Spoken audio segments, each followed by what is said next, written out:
여기 와서 먹은 음식 중에 최고를 먹은 것 같습니다. 정말 진수성찬, 정성, 사랑, 그 깔끔하고 완전한 그 부산 여자분들의 솜씨를 정말 맛있는 점심 먹었습니다. 기운 나세요? 예. 지금 우리가 살고 있는 시대가 참 감사한 시대인 것 같아요. 우리가 그런 말 많이 하잖아요. 회복이라는 단어. 회복이라는 단어가 왜 이렇게 많이 쓰일까? 세상에서도 교회에서도. 왜냐하면 그게 지금 하나님이 하고 계시는 일이기 때문에 그런 것 같아요. 하나님은 회복을 시키시되 모든 만물을 회복시킨다고 그러시더라고요. 하나님 어떻게 되는 것이 만물의 회복일까요? 뭐 정말 구석구석 다 회복시키나? 하나님은 정말 하나님 가장 중요한 그것을 회복시키고 나면 아마 만물의 회복 완성됐다라고 얘기하실 것 같아요. 그 가장 중요한 회복이 무엇일까?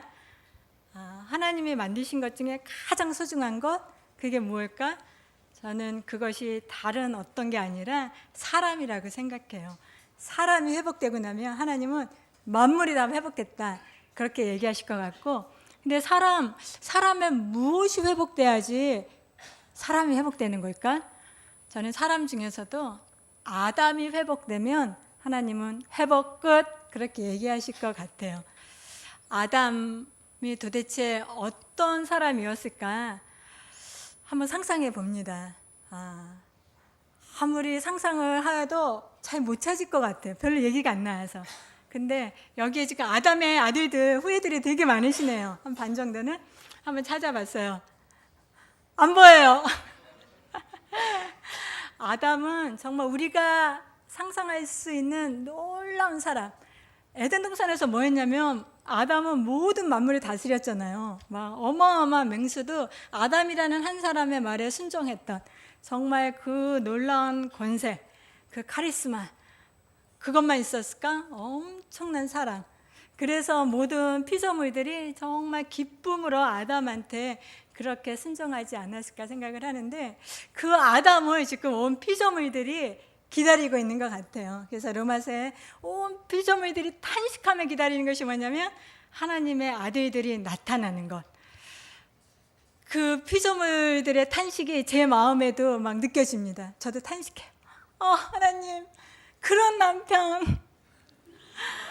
여자들이 정말 남자들처럼 적극적으로 표현은 안 하지만 우리 안에 그 있는 탄식이 있잖아요.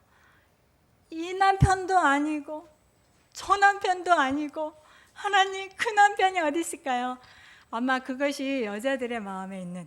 그래서 사마리아 여인이 남편이 6을 주고도 너 나와서 남편 데려와 했더니 나 남편 없어요. 그것이 아마 여자들의 그 갈망이지 않을까 생각을 합니다. 도대체 우리가 찾는 그 남편 하나만 만나면 정말 가슴이 후련해질 것 같은 그 남편. 우리는 왜 이렇게 그 남편을 향한 갈망이 있을까요? 우리한테 갈망이 있다는 거는 진짜로 그런 게 있기 때문에 하나님이 갈망하게 하시는 거라고 생각을 해요. 그 우리의 모든 여자들을 행복하게 해줄 수 있고 더 이상 남자들이 딴 놈 팔지 않게 하는 여자들이 딴 생각하지 않게 하는 그 남자, 그 아담은 도대체 어디 있을까? 하나님 여기, 근데 꼭꼭 숨겨놓은 여기. 근데 하나님은 바로 이 시대에 그것을 드러내시지 않을까 생각을 합니다. 그래서 가정 안에서 정말 그 아담의 모습이 회복되고, 그리고 정말 회복을 위해서 나가는 그 과정을 통해서 하나님은 가정이란 것이 정말 얼마나 좋은 것인지 하나님은 이 시대에 알려주고자 하시는 것 같아요. 가정 안에는 하나님의 킹덤의 모든 좋은 것이 있습니다. 우리가 원하는 그 모든 좋은 것, 딴 데 가서 찾는 것이 아니라 바로 하나님 킹덤 안에 우리가 원하는 것 이상의 좋은 것들이 다 있는데, 현실, 가정이 정말 우리한테 그렇게 좋은 것일까? 그런 고백을 참 하기가 힘든 시대에 살고 있어요. 가정이 정말 좋고 감사한 그런 곳이라기보다는 도리어 아픔, 모든 상처의 그 뿌리가 가정 안에 있는 가족의 관계를 통해서 나오고, 그리고 지금은 이 시대에는 가정이라는 얘기를, 패밀리라는 얘기를 하기가 너무나 미안할 정도로 이미 가정이 깨진 가정이 많기 때문에 하나님, 가정이 정말 좋은 곳입니까? 그거를 믿음으로 받아들이기가 참 힘든 세상이 되었습니다. 이게 너무 힘드니까 아예 젊은이들은 결혼 안 해. 너무나 당연하게 됐고, 그래서 저희 언니도 아이들이 있는데, 대학생들이 있는데, 얘네들 결혼 안 해도 괜찮을 것 같다라고 이제 그런 얘기를 하더라고요. 그만큼 결혼이라는 것이 하나님 원래 만드셨던 모습이랑 너무나 달라져 있고 허물어져 있는. 그러면 하나님, 도대체 이 시대에 살면서 어떻게 살아야 되고 무엇이 어떻게 그렇게 깨지고 달라졌습니까? 라는 그런 질문을 해보게 됩니다. 하나님이 원래 만드셨던 그 에덴 동산의 가정과 지금의 내가 살고 있는 이 가정과 이 엄청난 괴리감, 그 괴리감을 하나님 다시 온전하게 만들 수 있는 어떤 하나님의 대안은 있습니까? 하나님 좀 보여주세요. 그런 기도를 하게 됐습니다. 그래서 정말 그것을 찾기 위해서 이 에덴 동산에 있었던 가정과 지금의 현실로 들어오기 바로 그 갈림길에서 일어났던 일들을 보게 됩니다. PPT 해주시겠어요? PPT 해주시겠어요? 예. 모든 하나님의 좋았던 그 놀라운 킹덤이 선악과, 한 가지 하지 말라고 했던 그 선악과를 먹음으로 말미암아 이 땅이, 하나님의 킹덤이 무너지는, 한번 클릭해 주세요. 그런 죄악이 들어왔고, 거기까지만 해주세요. 죄악이 들어오고 모든 것들이 허물어지는 그런 일들이 생겼습니다. 그래서 하나님이 이 죄에 빠진, 죄악을 범죄한 이 사람과 뱀을 불러서 하나님께서 판결하시는 그 장면이 창세기 3장에 나옵니다. 하나님께서 정말 공의의 재판장인 그분이 두 발을 이 땅에 대시고 하나님께서 하신 첫 번째 재판이세요. 이것은 이 세상의 그 어떤 재판과 다른, 정말 하나님이 친히 하신 재판. 하나님 이때 처음 한번 재판하셨고 이제 또 한 번의 재판, 마지막 심판이 남겨두고 계시죠. 근데 하나님께서 이 창세기 3장에서 그 심판, 이 심판에는 그 죄의 결과로 마땅히 감당해야 된 대가, 그것이 표시되어 있을 뿐만 아니라 또한 하나님 그 사랑, 공의의 하나님이면서 사랑의 하나님, 하나님께서 이렇게 허물어진 세상을 어떻게 또한 회복해 나가실지, 우리가 어떻게 살아야 될지, 거기에 대한 혹시 하나님의 대답, 청사진은 있습니까? 그런 생각을 하면서 창세기 3장을 봤습니다. 하나님께서 에덴 동산에 다시 오셨고 사람을 불러주셨습니다. 그러면서 너희가 왜 선악과를 먹었느냐? 그랬을 때 여자와 남자와 뱀이 다 하나님 앞에 부르심을 받았습니다. 그래서 그들의 이야기를 다 듣고, 아담의 이야기를 듣고 여자의 이야기를 듣고 하나님께서 이제 공의의 재판장으로서 재판장에서 판결을 하십니다. 뱀한테는 하나님이 너는 저주를 받으리라. 하나님이 모든 것을 창조하셨는데 그 창조주 하나님이 자기가 만든 창조물을 향해서 처음으로 저주라는 단어를 사용을 하셨어요. 너는 이제 저주를 받으리라. 그리고 배로 땅을 기고 이제 땅의 흙을 먹게 될 것이라 라고 얘기해 주셨습니다. 그리고 여자 너는 뱀한테, 그리고 너는 이제 여자와 원수가 되리라. 그리고 너의 후손과 여자의 후손이 또 한 번 원수가 되리라. 그리고 여자의 후손이 너의 머리를 상하게 할 것이요 너는 발 뒤꿈치를 상하게 하리라 라고 하면서 하나님이 뱀에 대한 판결이 끝나셨습니다. 클릭해 주세요. 그 다음에 여자한테는 하나님이 너는 임신하고 수고하는 고통이 있으리라. 그냥 한번 상상해 봐요. 선악과 안 먹었으면 애기 낳고 고생 힘들지 않았나? 잘 모르겠어요. 하여튼 그렇지만 이날 이후로 여자의 인생에 고통이라는 단어가 들어왔습니다. 그리고 너는 이제 남편을 사모하고 너는 남편을 다스릴 것이니라. 뭔가 관계에 변화가 일어났어요. 남자를 사모하고 남자는 여자를 다스리고, 그전에는 정말 한 몸을 이루고 아름다운 관계였고 아내를 향해서는 내 뼈 중에 뼈 살 중에 살이라 그랬는데 뭔가 조금 달라졌어. 뭔가 다스리고 사모하고 막 이런. 그 다음에 남자를 향해서는 하나님이 선포하십니다. 아담을 향해서, 아담 너가 아내의 말을 듣고 선악과를 먹었은즉 이제 너로 인하여 온 땅이 저주를 받으리라. 하나님이 저주라는 단어를 또 한 번 쓰십니다. 온 땅이 저주를 받고, 이 저주받은 땅에서 이제 이 땅은 이전처럼 호락호락하지 않아요. 가시와 엉겅퀴를 내게 되고 남자는 거기에서 땀 흘려 수고하고 일하고 이제 그렇게 해야만 먹을 소산을 얻게 되는 그런 일들이 남자의 인생에 찾아왔습니다. 아마 이때 이후로 남자분들 지금 왜 이렇게 열심히 일하세요? 엄청 일하시죠? 참 그 가장으로서 먹고 살게 하려고. 그래서 남자분들이 이날 이후로 열심히 일하는 그 수고에 저희가 정말 잘 먹고 잘 삽니다. 너무나 감사합니다. 너무나 감사해요. 그런데 참 이상한 현상이 느껴지더라고요. 이렇게 잘 먹고 잘 살고 있는데 남자들의 일하는 수고는 줄어들지 않는 것 같아요. 더 많이 일하는 시간이 많아지고 더 많이 일해야 되고, 그래서 좀 이상해요. 아니 이렇게 잘 먹고 잘 사니까 이제 그렇게까지 일 안 해도 돼요. 좀 쉬엄쉬엄만 하셔도 돼요. 그렇게 얘기하고 싶은데 남자분들의 일하는 시간은 어떻게 줄어들지 않더라고요. 그래서 요즘에는 남편이, 아빠가 가정에서 정말 식구들이랑 보낸 시간이 엄청 짧다고 그러더라고요, 한국에는.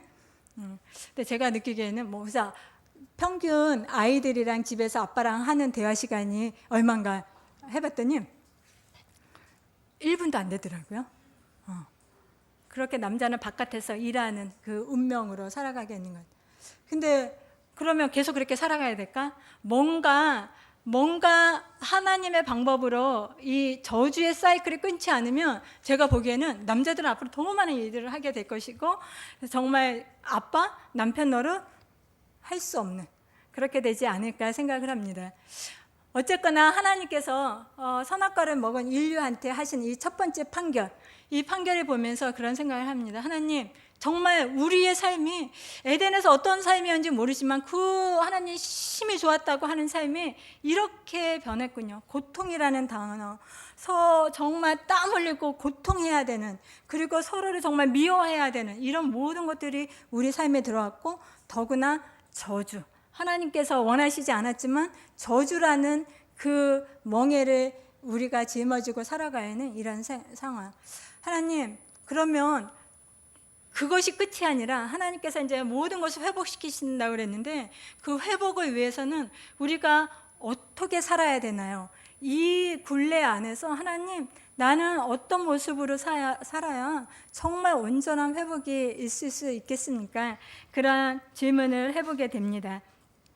이 그림을 한번 잠깐만 묵상해 봤으면 좋겠어요. 이것이 어쩌면 아담과 하와와 뱀한테 있었던 일이지만, 또 이것이 모든 아내와 남편과 자녀를 두고 살아가는 우리의 가정 안에서 일어나는 일이 아닐까라는 그런 생각을 하게 되는데, 한번 잠깐 이렇게 묵상해 보면서 한 30초만 혹시 저거 참 이상하네? 재밌네? 혹시 그런 게 있을까? 한번 보셨으면 좋겠어요. 이거는 그냥 제가 너무 궁금해서 답답해가지고 창세기 3장 14절부터 19절을 말하는 대로, 쓰여진 대로 한번 그려본 도표예요. 잠깐 보시고 혹시 나누실 거 있으면 나눴으면 좋겠어요.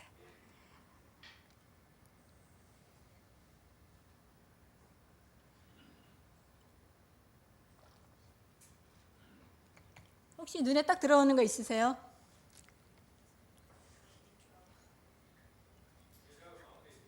여자가 가운데 있습니다. 누가 이렇게 듣죠? 몰라요. 하나님 그렇게 두셨나 봐요. 여자가 가운데 있고, 또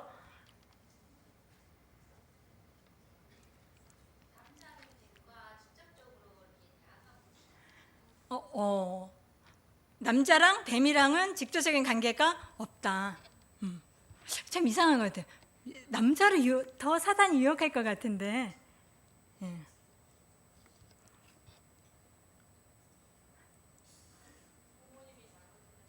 예. 지금 어디 계시죠? 뭐, 예.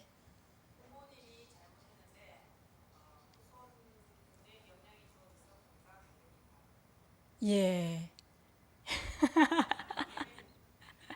예. 예. 남자랑 후손이랑 연관이 안 돼 있다. 왜 저렇게 두셨을까? 이게 없죠? 응. 왜 그렇게 두셨을까? 꼭 통해서 가야 돼요. 여자를 통해서. 예. 또? 예. 예? 화살표가 뭐? 뱀하고는 양쪽으로 상호적 관계가 있습니다. 누가요? 뱀하고 뱀하고는? 여자하고랑 후손하고입니다. 예. 뱀이 여자와 후손. 예. 또?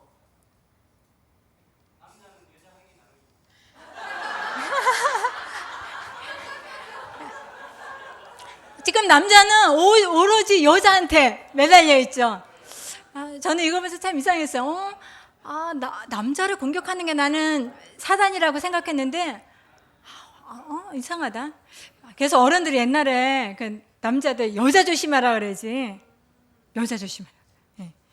근데 하여튼, 예, 이런 모습을 보게 되는데, 뭐 어떤 이 해석이 맞다 틀리다 뭐 이런 게 아니라 그냥 이렇게 하나님께서 만드셨구나. 하나님이 꼭 이런 관계로 묶어두지 않고 수많은 다른 그 경우의 수가 있음에도 불구하고 하나님께서는 지금 이렇게 놓으셨습니다. 저는 이것을 묵상하면서 하나님의 새롭게 이렇게 펼쳐나가시는 그 하나님의 나라 보면서 묵상하면서 제가 살았던 결혼 생활이 조금 이해가 되더라고요. 내가 나의 인생이 언제부터 이렇게 힘들어지기 시작했나? 결혼하면서부터. 왜 이렇게 힘들었을까? 여러 가지가 이유가 있을 수 있는데, 물론 제가 죄인이고, 여보, 이렇게 약한 여자 없죠? 가장 약한 여자. 내가 죄인이고 악하기 때문에 그런 것도 당연히 있고요. 근데 또 하나는, 사단이 어디에 있나? 사단이 바로 우리 가정 바로 옆에 붙어 있구나. 사단은, 뱀은 어디를 공격하는가? 삼성 공격하는 에너지 별로 없을 것 같아요. 어디를 집중 공격하는가? 사단의 공격은 항상 눈을 어디다 두고 있나? 가정이지 않을까 생각을 합니다. 그래서 사단이 엄청나게 공격을 하기 때문에 이 가정을 정말 잘 막아서기 위해서는 하나님의 지혜가 필요하겠다라는 생각이 듭니다. 그러면서 또 저의 그 결혼 생활이 조금 이해가 됐어요. 내가 정말 결혼 내내 정말 최근까지만 해도 엄청나게 싸웠어요. 근데 제가 그렇게 엄청나게 싸우면서 제 마음속에는 나는 꼭 싸워서 이겨야 돼. 내가 승리해야지. 근데 나의 승리는 저한테는 어떤 거였냐면 남편을 이기면 나는 승리한다고 생각을 했어요. 남편을 이겨야 돼 했는데 내가 정말 헛싸웠구나. 열심히는 싸웠는데 전쟁을 하기 전에 가장 중요한 것이 무엇인가 하면 적이 누군가를 제대로 아는. 근데 저는 끊임없이 나의 적은 남편이었고 남편을 이겨야 돼. 또 때로는 난 남편하고 싸우기도 힘들어 죽겠는데 어쩌자고 또 시어머니라는 사람은 나타나는 거야. 나는 내가 그렇게 싸운 그 싸움이 정말 적을 잘못 삼았구나. 내가 사단이랑 싸워야 되는데. 그래서 저의 삶이 조금 이해가 되게 됐습니다. 그러면서 하나님, 그 여러 가지 경우가 있지만 많은 분들이 얘기하셨듯 하나님이 여자를 지금 가운데다 딱 놓고 계세요. 가운데 있을 뿐만 아니라 모든 관계랑 직접적인 영향을 갖게 만들어 놓으셨습니다. 아마 여자의 삶이 참 버거운 이유가 이것도 하나 있지 않을까? 우리는 왜 이렇게 관련된 게 많은 거야? 엄마가 늘 그러셨어요. 나는 하루만이라도 정말 자유롭게 나가서 하루만 있고 싶다. 근데 우리한테는 영적인 싸움도 해야 되고, 아내, 엄마, 나 하나 빠지면 모든 것이 흔들리는. 그러니까 평생을 이 무게, 이 책임감. 여자한테 하나님은 많은 것을 감당하도록 이렇게 연결을 해 놓으셨습니다. 하나님, 왜 그러세요? 예, 여자가 참 연약하거든요. 하나님, 내가 할 수 있는 게 별로 없는 것 같은데, 하나님, 왜 우리를 이렇게 가운데다 두셨습니까? 그런 질문 아닌 질문을 하고 있는데, 그래서 딱 묵상하다가 제가 정말 통곡을 하게 됐어요. 왜 여자를 이렇게 가운데다 두셨을 것 같습니까? 예?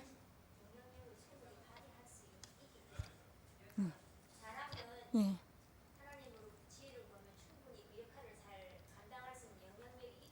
예. 저는 여자로 살면서 너무 힘들고, 하나님, 나 할 수 없어요. 근데 하나님은 너 할 수 있다. 여자, 너 할 수 있다. 저는 평생 여자로 살면서 여자가 누군지 사실 잘 아시나요?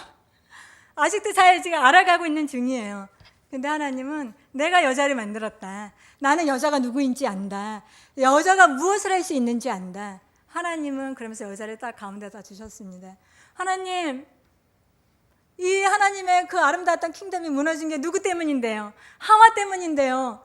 하나님 겁나지 않으세요? 하나님이 여자를 향한 그 신뢰, 하나님이 다시 한번 세컨 찬스를 주시는 것 같아요. 그러면서 나는 너가 할 수 있는지 알아. 그리고 끝까지 잘 해낼 수 있어. 저 같으면 여자를 빼버릴 것 같아요. 좀 혼자 좀 떨어져 있어. 너는 절대로 상관하지 마. 근데 하나님 그러지 않으시더라고요. 딱 가운데다 두시고 하나님께서 여자를 향해서 또 한 번의 세컨 찬스를 주시면서 지금 하나님께서 기다리고 계십니다. 그러면서 저는 도대체 여자로서 어떻게 살아야 되나라는 그런 묵상을 하게 됩니다. 하면서 어떻게 하나님이 킹덤을 회복하실까를 묵상하는 동시에 저는 또 하나를 생각을 하게 돼요. 지금 이 판결을 할 때 하나님의 이 에덴 동산의 판결에 여자 있었고 남자 있었고 또 뱀이 이거를 생생하게 듣고 있었는데, 그리고 뱀은 이미 자신의 운명이 어떻게 결국 될 거라는 것을 하나님의 그 선고를 통해서 듣고 있었는데, 이 사단이라면 무엇을 할까?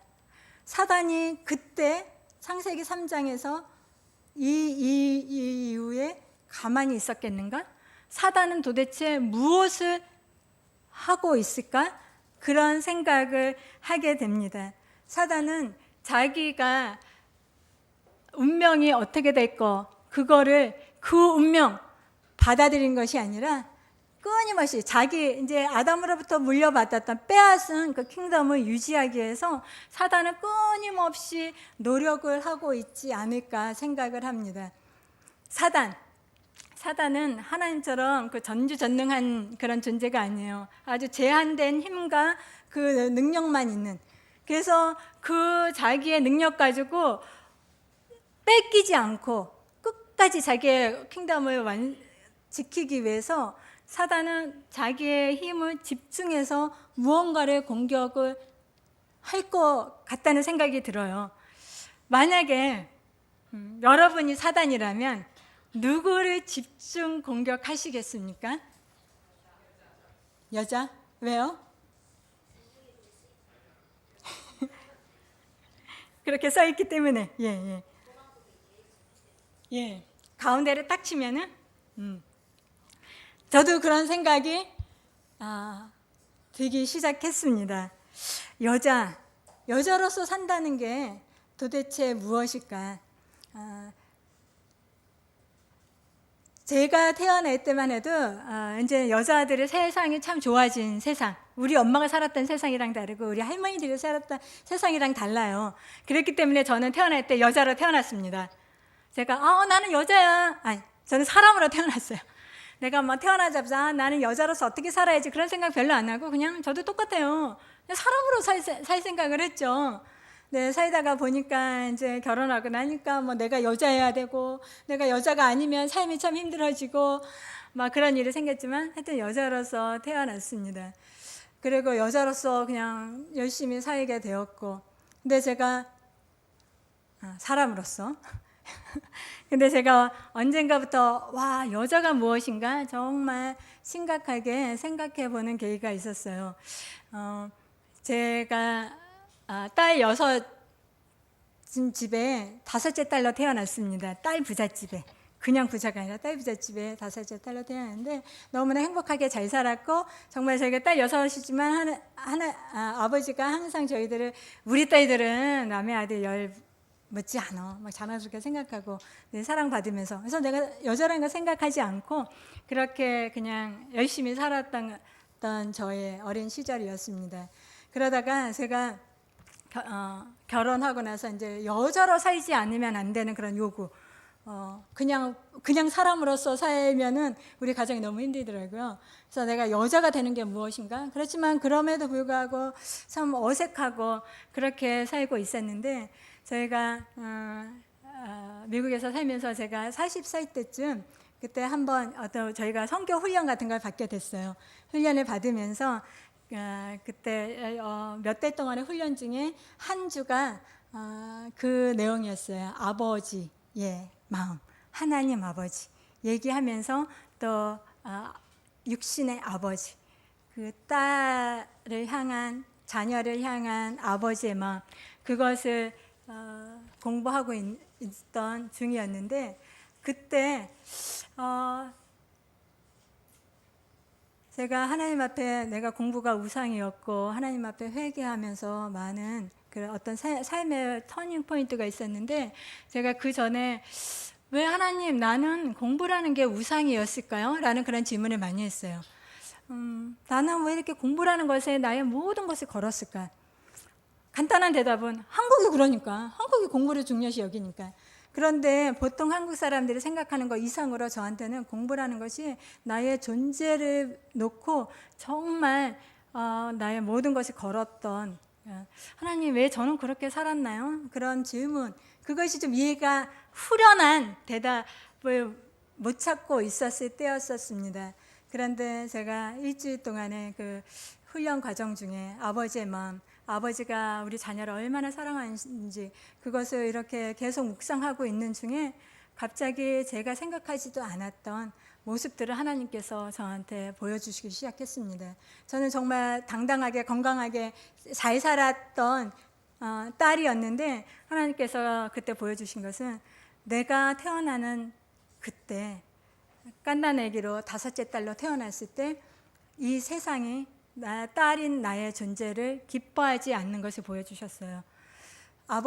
우리 아버지가 저 갓난 아기, 강보에 쌓인 아기를 보고 그냥 아버지가 이 아이 갖다 버릴까? 라고 혼자 중얼거리시는 것을 보게 되었습니다. 그런데 그 아버지의 한마디를 들은 그 갓난 아기가, 그 아기는 정말 갓난 아기였기 때문에 어떤 논리적인 생각도 못했지만 그 영은 깨어 있었던 것 같아요. 그 영이 이 아이 갖다 버릴까? 라는 그 아버지의 한마디를 듣자마자 이 아기가 엄청난 인생의 중요한 결정을 하기 시작하더라고요. 내가 딸로 태어난 거를 이 세상에 반가워하지 않는구나. 우리 아버지도 나를 기뻐하지 않는 것 같아. 그러면 나는 이 세상에서 나는 어떻게 살지? 두렵다. 나를 구해줄 사람이 아무도 없을 수도 몰라. 그러면서 그 아기는 결정을 하기 시작합니다. 내가 나를 보호해야 되겠어.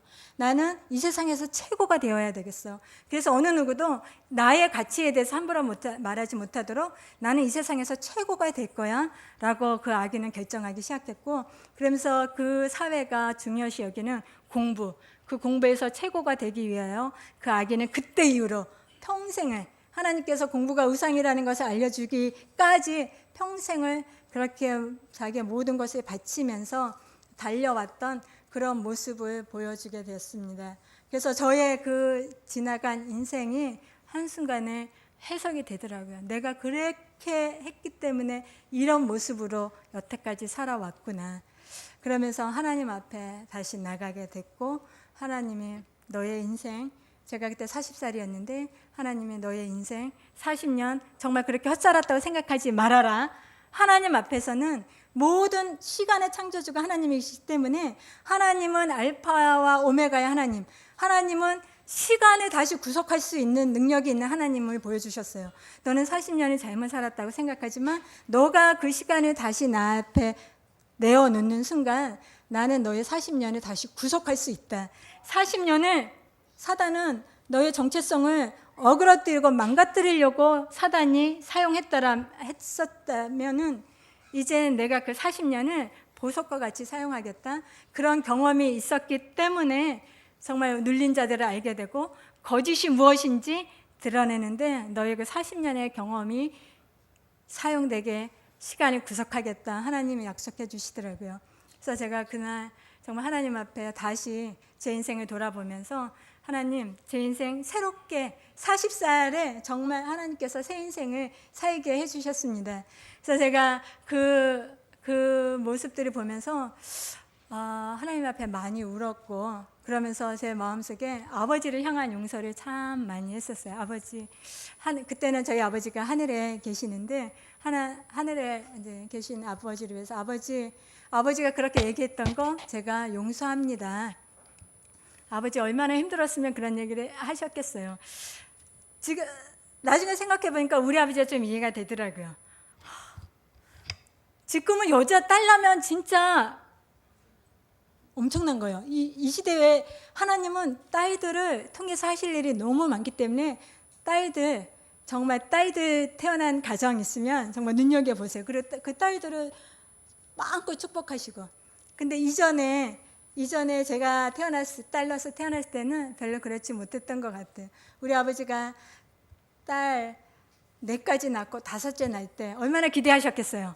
뭐 대단한 아들을 기대하셨겠어요. 그냥 아들 하나. 근데 5째도 딸이었을 때 그 아버지의 그 실망감.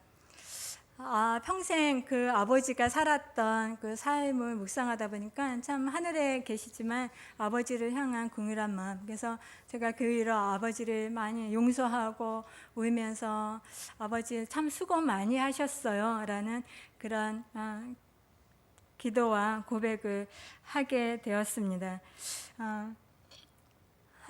사단은 그 어떤 것보다도 여자의 그 존재를 공격을 합니다. 왜 그렇게 이 첫 판결에서 가운데 있는 여자를 그렇게 공격할까? 여자를 무너뜨리면 도대체 무슨 일이 일어나기 때문에 여자가 많은 영향을 미칠 수 있어서도 있고 뭔가 여자를 향해서 하나님이 숨어주신 그 비밀이 있기 때문에 그렇지 않을까? 그 비밀이 도대체 무엇일까? 여자가 이 세상에 태어날 때는 누구를 어떻게 태어납니까? 누군가의 딸로서 태어납니다. 근데 그 딸들, 사단이 되게 싫어하는 소리가 하나가 있어요. 저는 그냥 혼자 확신을 하는데 사단이 싫어하는 소리, 무슨 소리냐면 어디선가 응애! 근데 그 아기의 울음소리가 여자의 울음소리 때 사단은 엄청나게 긴장하면서 두려워 떱니다. 왜 그럴까? 미가서에 보니까 그러더라고요. 딸들을 향한 하나님의 계획이 있대요. 예루살렘의 딸들아 하면서 마지막 날에는, 세상의 끝날에, 하나님의 나라가 완성되는 마지막 날에는 내 딸들, 예루살렘의 딸들을 통하여 하나님은 이전 권능, 한국말로는 이전 권능이지만 영어로 보면 first dominion, 첫 번째 그 다스림의 권능을 내가 회복시키겠다. 누구를 통해서? 딸들을 통해서. 딸들이 이 세상에 태어날 때는 하나님은 꿈을 심어 놓으신 거예요. 딸들아, 회복해라. 다시 되찾아와라. 무엇? 에덴 동산에 있었던 하나님의 나라 되찾아와라. 그렇기 때문에 사단은 여자 아기가 이 세상에 태어날 때마다 긴장을 하게 되고, 할 수만 있으면 난 여자아이도 싫어. 그래서 지난 세계 역사를 보면 거의 6,000년 되는 역사 가운데 참 재밌지 않아요? 이 세상에는 2종류의 사람이 있습니다. 남자 아니면 여자. 그런데 아들이 태어날 때 아들이어서 싫네? 그러면서 아들이 핍박받는 거 봤습니까? 없어요. 근데 왜 여자 아기만 태어나면 이렇게 싫어할까?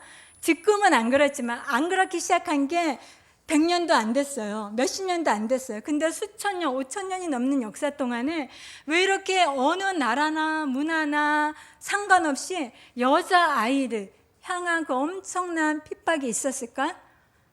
사단이 알고 있었고, 사단은 그 어떤 문화나 또 철학이나 그 모든 것을 동원해서 여자 아기들 안 태어나야 돼, 여자 아기 낳는 거 기뻐하지 말아야 돼 라고 그렇게 세상을 만들어 가고 있었던 것 같습니다. 그렇게 엄청난 사단의 계획들, 그러나 그 사단의 계획이 더 이상 오래 가지는 않습니다. 그것이 이제 이 마지막 때가 될수록 이제 하나님은 하나님의 힘과 도우심으로 이 세상에 수많은 여자아이들이 태어나게 하고 하나님의 나라를 되찾는 그 일을 맡기시고 있는 것 같습니다. 더 이상 아기들을, 여자아이들을 누릴 수 없고 생명을 누릴 수 없는 그런 시대가 됐죠. 그러면 그렇다면 사단은 무엇을 할까? 사단이 그렇다고 두 손 두고 있을까요? 사단은 또 다른 방법으로 여자들을 억누르고 정말 그 사명을 감당하지 못하도록 최선을 다하고 있지 않을까 생각을 합니다. 그러면은 사단은 이제는 어떻게 여자들을 공격하고 있을까? 이 여자가 딸로 태어나서 삶을 살다가 이제는 한 남자를 만나고 나서 신부가 됩니다. 신부가 되는 순간 이제 정말 하나님은 여자를 통해서 하시려고 했던 그 일들이 무엇인가를 구체적으로 드러내시는 그런 일들이 생깁니다. 근데 이 여자들을 통해서 하시고자 하는 일들의 가장 하나님이 하시는 일들의 첫 번째가 무엇일까? 하나님은 여자한테 킹덤이 무엇인지,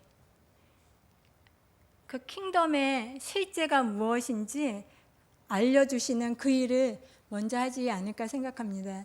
저한테는 하나님이 어떻게 킹덤을 시작하셨나 되돌아보니까 저와 아버지의 관계를 회복하면서부터 시작됐어요.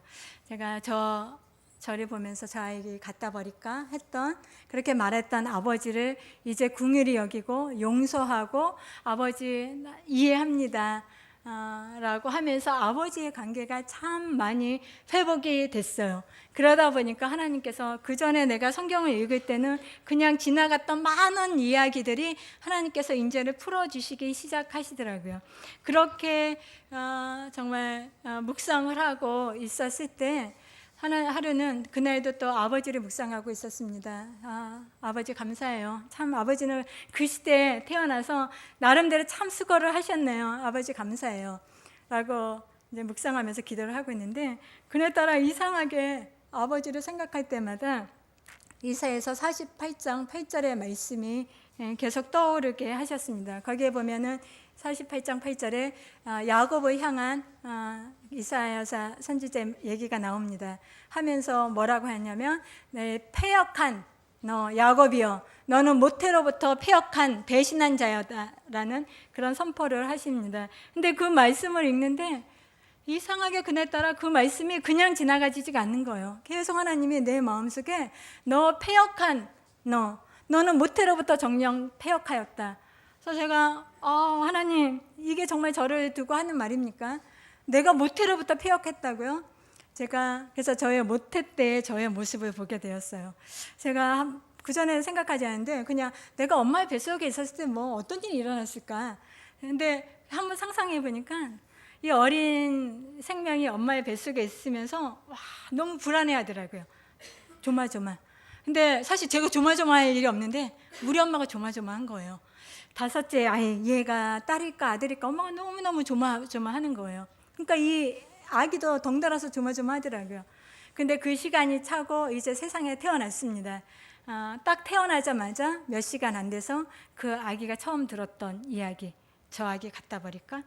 근데 그런 나의 어렸을 그 태아적의 모습, 갓 태어난 아기의 모습을 보고 이사야서 48장 8절은 계속해서 저한테 그러세요.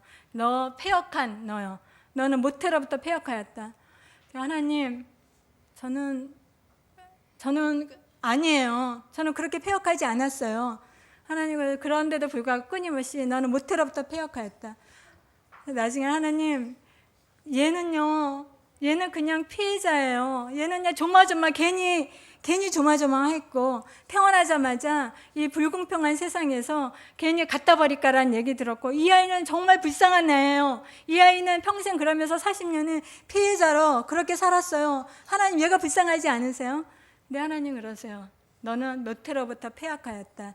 그래서 하나님 그 하나님의 말씀이 너무 좀 아프더라고요. 하나님 이 아기가 그 아버지의 얘기를 듣고 그렇게 난 최고가 될 거야 하면서 살아갔던 40년 하나님은 그런 구속해 주시겠다 약속하셨지만 그날 다시 보여주신 것은 너가 그렇게 살아갔던 그 삶이 얼마나 패역한 삶이었는지 고백하게 하시더라고요. 하나님 이 아이는 피해자였고 이 아이는 너무 불쌍한 아이였고 하나님 이 아이는 정말 더 행복하게 상처 안 받고 살 수 있었는데 그 상처투성이로 이렇게 살았습니다. 근데 하나님이 그날 저한테 도전하시더라고요. 너가 아버지가 갖다 버릴까? 라는 그 말을 들었을지라도 너가 결정했던 나는 내가 최고가 될 거야. 나는 나를 보호할 거야 라고 했던 너의 그 결정 그것만이 다였느냐? 라고 도전하셨습니다. 내가 하나님 다른 방법도 있었겠지만 그 아기한테는 그것이 최선이 아니었나요? 하나님이 그것만이 네가 할 수 있는 유일한 결정이었냐? 다른 길도 있었다는 것을 하나님이 보여주시는 거예요. 아버지가 저에게 갖다 버릴까 했을 때 나는 그 아버지가 왜 그런 말을 했는지 아무것도 모르는 그냥 갓난아기였는데 그냥 아버지가 한 그 말 실수를 했는지 다른 의도를 했는지 모르지만 그 아버지 한 말을 듣자마자 저는 내 안에서 판단하기 시작했습니다. 우리 아버지는 나를 싫어하는구나 라고 판단하기 시작했고 이 아버지는 결국 평생 살면서 나를 보호 안 해주실 거야 판단하기 시작했고 그러면 나는 나를 지켜야 돼 라고 나의 인생의 계획을 세우고 있었던 이 아기가 하나님은 너는 패역한 아기다 라고 얘기하시는 거예요. 그거 말고도 얼마나 선한 일 결정을 길이 있었는데도 불구하고 너는 상처받기로 너가 그 순간에 결정했다. 그러면서 그 상처를 붙들고 40년 동안 살았던 너의 그 삶이 얼마나 패역한지 하나님 앞에 고백하라고 하시더라고요.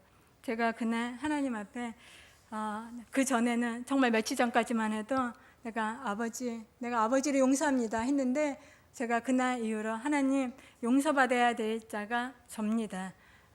상처받은 거 접니다. 아버지가 상처 준 것이 아니라 내가 받기로 결정했고 나는 피해자라고 결정했던 그 나의 모습 얼마나 패역한지 하나님 앞에 회개를 했습니다. 이 회개가 있고 나자 그때 이후로 하나님께서는 주기도문에 하늘에 계신 우리 아버지 이름이 거룩히 여기시오며 나라에 임하옵시며 하나님의 나라에서는 하나님의 아버지 이름이 거룩한데 그 하나님의 나라는 거룩한 아버지 이름이 거룩히 여김을 받는 그곳에 임한다고 얘기하시더라고요. 내가 아버지를 용서하는 거 그것이 아니고 아버지를 정말 아버지로서 공경하고 감사하게 될 때 그때서부터 하나님의 나라가 우리 가정 가운데 임하는 것을 경험하게 됐고 그러면서 우리 가정에 킹덤 패밀리가 생기게 되었습니다.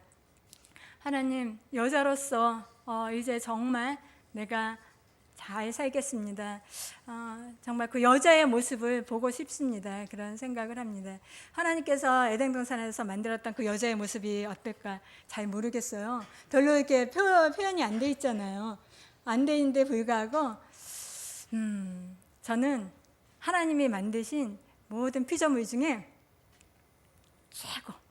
최고의 걸작품 가장 영광스러운 모습 누구일까? 여자랄까라고 생각해요. 그래서 신부를 점도 없고 흠도 없고 그렇게 묘사한 이유가 이 세상의 가장 영광스러운 모습 여자일 거다. 하나님의 만드신 작품 중에 피조물 중에 가장 최고의 걸작품은 바로 여자이지 않을까라는 그런 생각을 합니다. 하나님 그 여자로서 저도 살고 싶어요. 나의 이제 꿈은 잘 사는 가정의 아내, 사랑받는 아내. 저는 더 이상 그것이 저희 꿈이 아니에요. 하나님이 원래 만들었던 그 여자의 모습으로 돼야지 그것이 하나님이 기다리고 계시는 거구나. 그 여자의 모습을 정말 찾고 싶습니다. 그래서 그 PPT 한번 다시 봐주실까요? 예. 사단은 여자, 딸을 공격합니다. 이제는 더 이상 딸이 태어나는 걸 공격하는 것은 어쩔 수 없어요. 그래서 다른 방법을 사용하지 않을까 생각합니다. 여자로서 어떻게 살아야 되나? 어떻게 하면 그 오리지널 창조의 걸작품, 영광스러운 여자의 모습을 볼까? 아담과 그의 아내 하와가 있었습니다. 근데 그들이 어떻게 살았는지는 잘 모르겠어요.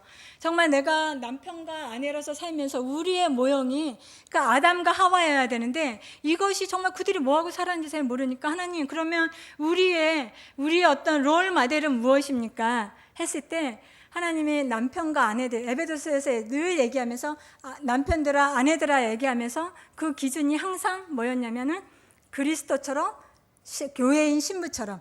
하나님, 내가 여자로서 어떻게 살아야 돼요? 아담의 아내 이분은 어땠습니까? 나는 지금 아내로서 어떻게 살아야 됩니까? 하나님은 그 모든 기준이 어디 있느냐?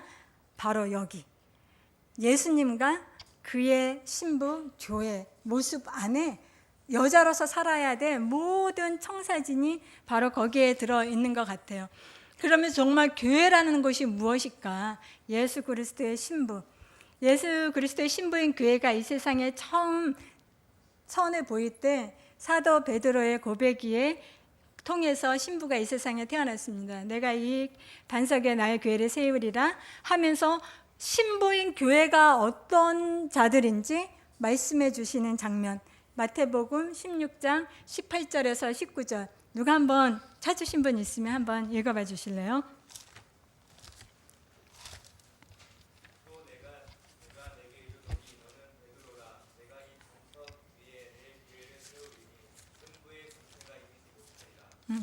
그 다음에 내가 천국 열쇠를 내게 주리니 내가 땅에서 무엇이든지 내면 하늘에서도 매일 것이요 내가 땅에서 무엇이든지 풀면 하늘에서도 풀리리라 하시고. 예, 아멘.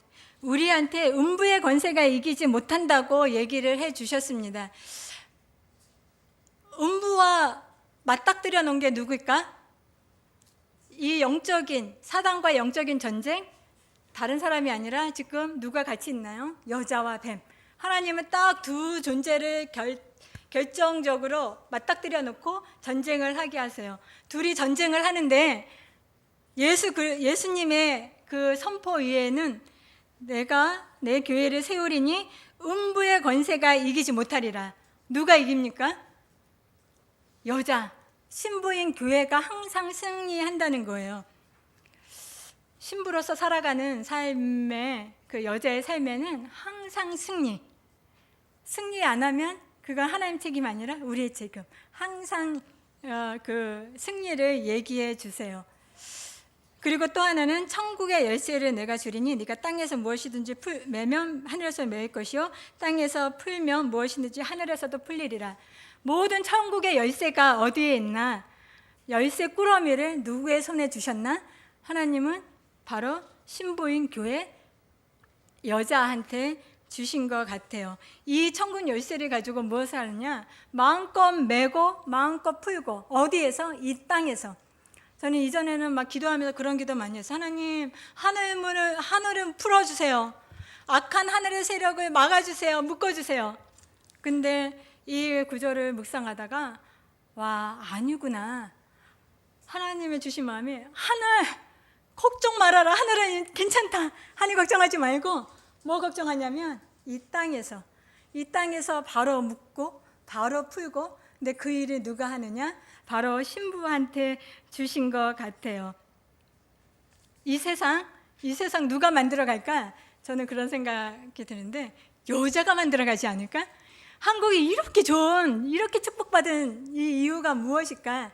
저는 이 한국의 여자들이 뭔가 엄청나게 보이지 않는 곳에서 엄청나게 하늘문을 풀고 했기 때문에 이 한국이 이렇게 축복받지 않았을까 생각을 합니다.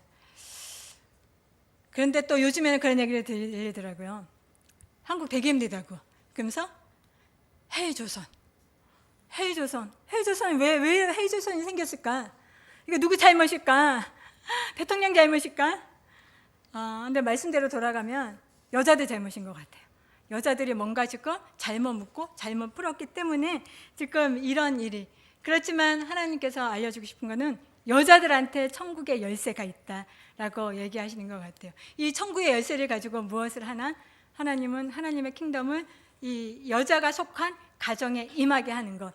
가장 먼저 해야 될 거 무엇? 그 어떤 것보다도 우리 가정의 킹덤이 되게 하는 거. 어떻게? 남편을 왕처럼 예수님처럼 섬기는 그것으로부터 하나님은 천국의 열쇠를 바로 사용하게 하시는 것 같습니다.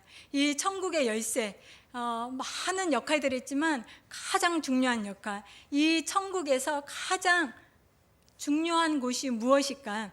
우리 가정 안에는 두 개의 킹덤이 있는 것 같아요. 사단이 여전히 왕노릇하는, 뱀이 왕노릇하는 그런 킹덤 있을 수도 있고, 아니면 우리 가정에서 나의 남편이 왕이 되는 하나님의 그 킹덤 패밀리, 두 킹덤. 우리는 킹덤 패밀리 아니어도 돼요. 그런가요? 그럼 절대 안 돼요. 우리가 킹덤 패밀리가 안 되면 어떤 일이 생깁니까? 사단이 왕노릇하는 그런 사단의 킹덤이 되는 거예요. 두 가지. 그래서 우리는 하나님은 킹덤 패밀리, 남편이 왕이 되는, 정복하고 다스리는.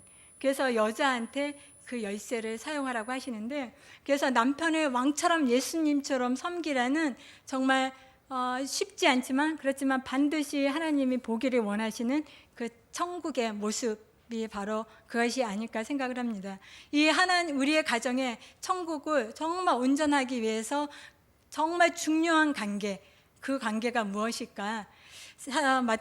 에베소서 5장의 마지막에 보면 아내들아 남편의 말에 순종하라, 남편들아 아내를 사랑하기를 그리스도께서 교회를 죽기까지 하라. 그러면서 하신 말씀이 남자가 부모를 떠나 아내와 연합하여 하나가 될지니 이것이 큰 비밀이라. 이 세상에 그 어떤 비밀보다도 가장 큰 비밀은 아내와 남편의 하나됨, 그것이 가장 큰 비밀.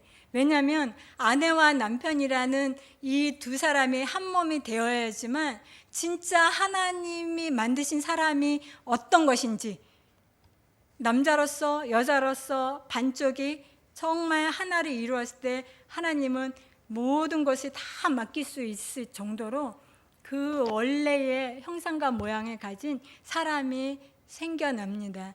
그리고 남편과 아내가 하나가 될 때에만 이 세상에 좋은 그 모든 것들, 하나님이 말씀하시는 사랑과 희락과 화평과 그 모든 하늘의 좋은 것들은 다른 것이 아니라 바로 남편과 아내의 하나됨, 이것이기 때문에 사단은 이것을 엄청나게 공격하고 있는 것 같아요. 그래서 서로 가장 한 몸을 이루어야 될 사람들이 나중에는 가장 원수가 되기도 하고 잘라놓기도 하고 서로 상처투성이로 만드는 그런 것이 우리의 현실인데, 가정이 어떻게 하면 가정다워지느냐? 부부가 하나 될 때. 그래서 하나님은 이 큰 비밀, 이 비밀이 풀어지는, 이 비밀이 얼마나 중요한지 알기 때문에 사단은 가정을 공격할 때 여자를 통해서 무엇을 하게 하냐면 이 남편과 아내의 하나됨을 막는 그 일들을 교묘하게 하고 있는 것 같아요. 하나님 저한테 계속 너가 할 수만 있으면 그 어떤 것보다도 남편과 하나 되는을 힘쓰라라고 얘기하시더라고요. 그래서 제가 이렇게 노력을 하고 할 수만 있으면 정말 8부 7이라고 얘기를 듣던 말든 상관없어, 나는 남편과 한 몸이 이루어야지라고 하고 있는데, 저의 그런 노력이 하나님 보시기에는 너무 좀 아니었나 봐요. 그래서 하루는 하나님께서 저한테 정말 꿈을 통해서 얘기를 해 주시기 시작을 했습니다. 하루는 꿈속에서 제가 간음한 꿈을 꾼 거예요. 내가 간음을 했어. 너무 놀랐어요. 꿈이지만 놀랐어요. 근데 누구랑 간음을 했느냐? 저희가 딸만 6이라 그랬잖아요. 위에 언니 4명, 동생이 있는데 꿈속에서 나의 언니와 내 동생이랑 간음을 한 거예요. 그러니까 너무 좀 소름이 끼치더라고요. 나의 친자매들이랑 간음을 했어. 꿈속에서도 너무나 소름이 끼쳤고 깨고 나서도 너무 소름이 끼쳤어요. 이게 뭐야? 나는 그런 일 없으니까 이거는 개꿈이야, 개꿈. 다 지나갔어요. 이거는 잊어버려야지, 개꿈. 해석 안 해야지. 근데 너무나도 야속하게 그 다음날 하나님이 해석해 주시더라고요. 하나님이 한 장면을 보여주시는 거예요. 제가 남편이랑 결혼하고 뭐 많이 회복됐지만 또 여전히 또 마음에 이렇게 어려움들이 있었을 때 제가 친정집에서 이제 한국에서 가끔 전화가 옵니다. 언니들이 와서 아유 너 잘 사니? 너 왜 그러고 사니? 너 공부하고 뭐 학위 따라 간다는데 지금 도대체 뭐 하고 있는 거니? 막 그런 얘기하면 제가 이제 도리 언니들을 위로해요. 괜찮아 언니, 나 잘 살아. 나는 이거 얼마나 정말 의미 있는 일인데 언니들을 위로하고 그럽니다. 근데 그렇게 전화를 끊고 나면 그냥 한 마음속에 좀 에이 참, 나는 두 개 다 잘했을 수도 있었을 것 같은데 우리 남편이 조금만 도와줬으면 이런 마음이 서운한 마음이 조금씩 올라오더라고요. 그래다 집어 누르고 있는데 남편이 그러고 저녁 때 집에 들어오면은 괜히 그날만큼은 남편이 좀 안 보고 싶은 거예요. 그 마음의 서운한 마음 때문에. 그래서 남편이 뭐 얘기시켜도 아유 그냥 얘기 나중에 해 하면서 남편을 좀 밀어내고 딴 데 마음을 쏟고 있는 저의 모습을 갑자기 꿈꾼 다음날 하나님께서 딱 보여주시면서 해석을 해주시는 거예요. 너 간음이다. 하나님 이게 왜 간음인가요? 하나님 그래서 간음이다. 하나님이 보시는 간음은 뭐냐면 남편과 아내의 사이를 가로막는 그 어떤 것도 다 간음이라고 얘기하시더라고요.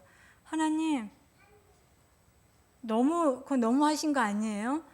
근데 하나님 이스라엘 백성이 하나님을 멀리 떠날 때 간음이라고 얘기했던 것처럼 아내와 남편을 멀어지게 하고 사이를 갈라놓는 것은 그것이 어떤 좋은 것이 됐던 하나님은 기뻐하지 않는다고 얘기하시면서 우리가 살면서 정말 물보다 진한 게 피야 라고 얘기하는데 그래서 저도 쉽게 에휴 정말 우리 남편은 나를 잘 이해 못 해주네. 우리 언니들이 날 잘 이해해 주네. 그러면서 언니들한테 더 의지하고 거기에 마음을 쏟았던 이 마음, 하나님의 이 마음이 간음이라는 거예요. 물보다 진한 게 피냐? 근데 피보다 더 진한 거? 그것은 하나님의 언약으로 맺어진 바로 부부다. 이것이 가로막는 것은 하나님의 눈에는 그 어떤 것도 기뻐하지 않고 간음이라고 얘기하신다라고 하시더라고요.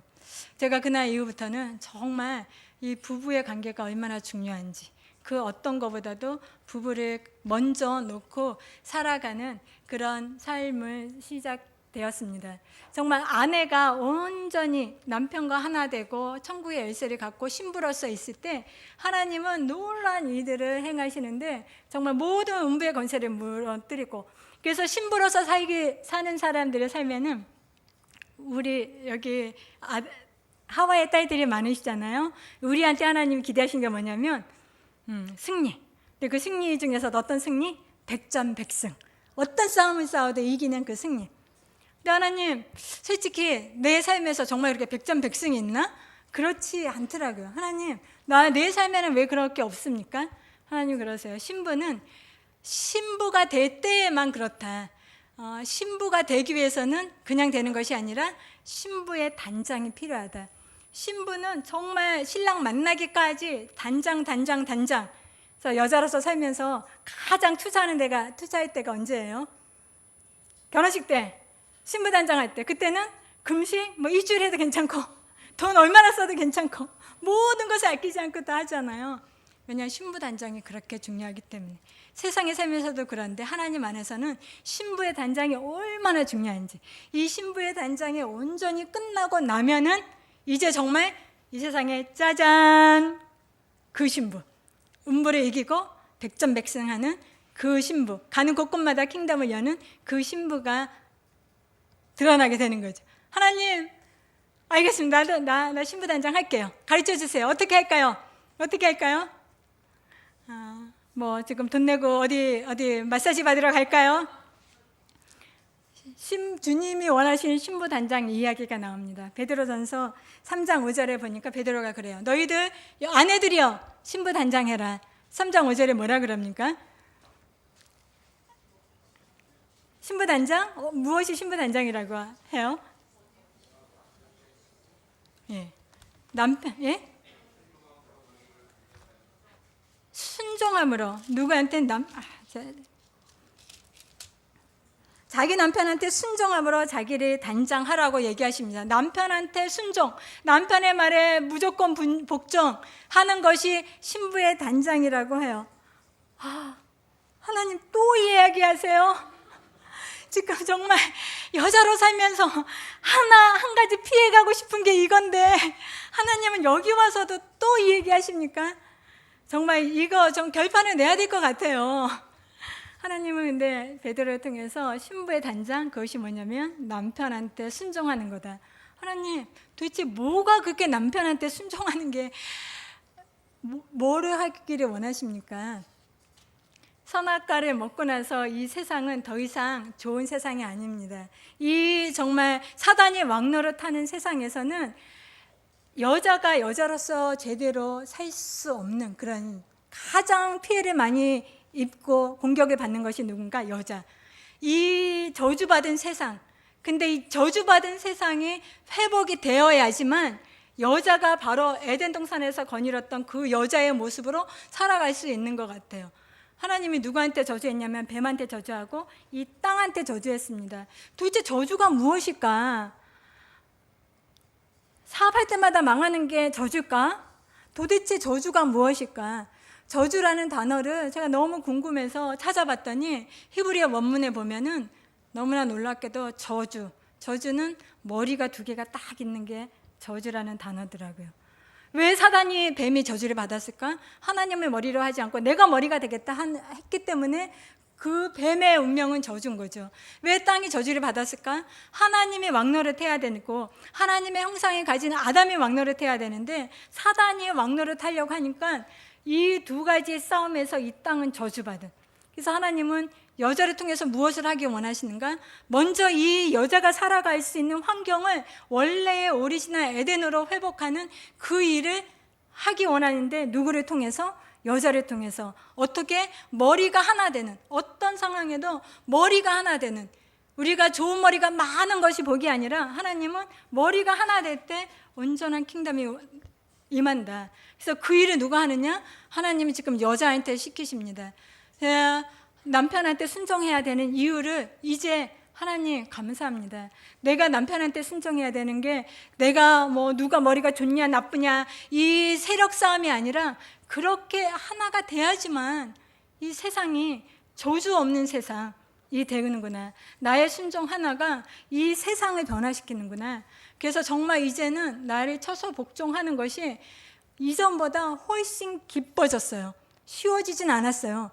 힘들어도 기뻐할 수 있겠더라고요. 왜냐하면 지금 회복되어 가고 있는 이 세상의 모습을 보기 때문에. 그래서 하나님은 여자를 통해서 그 일을 하기를 원하십니다. 하나님이 지금 이 시대에 신부들을 부르시고 계십니다. 이렇게 여자의 순종이 온전하게 돼서 모든 저주가 하나님의 피조물 가운데서 없어지고 나면, 그래서 정말 아내와 남편이 하나 되고 나면 어떤 일들이 생기느냐?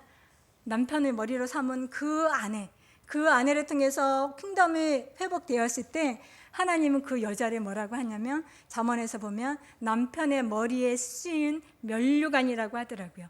하나님이 원하시는 그 여자의 모습, 남편이 머리가 되고 남편이 왕이 됐는데 그 왕을 왕되게 한 그 면류관이 누구냐? 여자, 아내. 저는 요즘은 그런 생각을 합니다. 하나님, 저는 마지막 그거를 볼 거예요. 나는 내가 면류관이 될 겁니다. 남편의 머리에 정말 영광스럽게 쓰인 그 면류관. 그랬을 때 이 온 세상이 함께 기뻐할 겁니다. 그런 고백을 하면서 하나님 이제는 힘들어도 기쁘게 하게 되었고 나의 순종 하나가 정말 한 사람의 순종, 한 가정의 순종이지만 하나님 그 순종을 통해서 온 세상을 변화시킬 거라는 그런 믿음이 있습니다. 지금 이 시대에 하나님은 저는 확신합니다. 한국 여자들을 부르시고 있는 것 같아요. 한국 여자들. 저는 그냥 농담삼아래요. 이 세상의 구속의 역사의 시작에는 하나님이 누구를 사용하셨냐? 유대 엄마들을 사용하셨다면 이제 마지막의 완성은 누구를 사용하시느냐? 다름 아닌 한국 여자들일 것 같아요. 그 물증이 어디 있는지 아세요? 저희가 물증을 드릴까요? 한국 여자들 나가기만 하면 다 휩쓰잖아요. 역사 5,000년 역사 중에 이런 일이 있었나요? 여자들이 이 한국 여자들이 외국에 어디든 나가면 다 휩쓰는. 그리고 한국 내에서도 제가 얘기를 들어보니까 대기업에 보면 가장 똘망똘망한 사람이 다 여자다고 그러더라고요. 근데 그것뿐만 아니라 몇 달 전에 육사 졸업회 1, 2, 3등이 다 여자. 하나님 이게 도대체 뭐예요? 하나님이 도장을 꽉꽉 찍어주시는 것 같아요. 한국 여자들 내가 이제 사용한다. 하나님의 그동안 묶이고 눌려나왔던 그 모든 힘과 권세와 기름 부심이 이제 정말 폭발적으로 나옵니다. 이 한국 여자들이 들어서 하나님은 무엇을 하기 원하시는가? 다른 거 아니에요. 더 부유한 삶, 성공한 삶이 아니라 바로 에덴 동산의 그 첫 번째 권능, 그 킹덤을 완성하는 일. 그 일을 위하여 우리는 그 우리의 소명, 부르심을 정확하게 아는 여자들은 순종, 하나님 합니다. 하나님 우리가 이전에 정말 인간 취급 못 받던 수많은 여인들이 있었어요. 사람 취급을 못 받고, 그리고 그래서 투표도 할 수도 없었고 여자의 권리가 모두 박탈당한, 그것은 정말 사단이 그렇게 올무로 시스템으로 여자를 눌러놨었다면 지금 하나님은 여자들을 높이시는데 그 놀라운 힘과 권세와 능력을 가지고 이제는 기쁘게 순종의 자리로 들어간, 그렇게 나를 낮추면서 순종의 자리로 나아갈 때 이 세상에는 영적인 돌파가 일어나고 드디어 뱀이 무서워서 무릎을 꿇는 그러한 일들이 생길 거라고 생각을 합니다. 한국 여자분들, 저는 기대합니다. 소망입니다. 이 세상, 좋은 세상 누가 만드냐? 모든 열쇠 다른 사람한테 있잖아요. 대통령한테도 하나님 대통령한테 기대 안 하세요. 여자들의 손에 천국의 열쇠가 있습니다. 이 한국에서, 이 부산에서 그런 일들이 마음껏 일어나기를 축복합니다.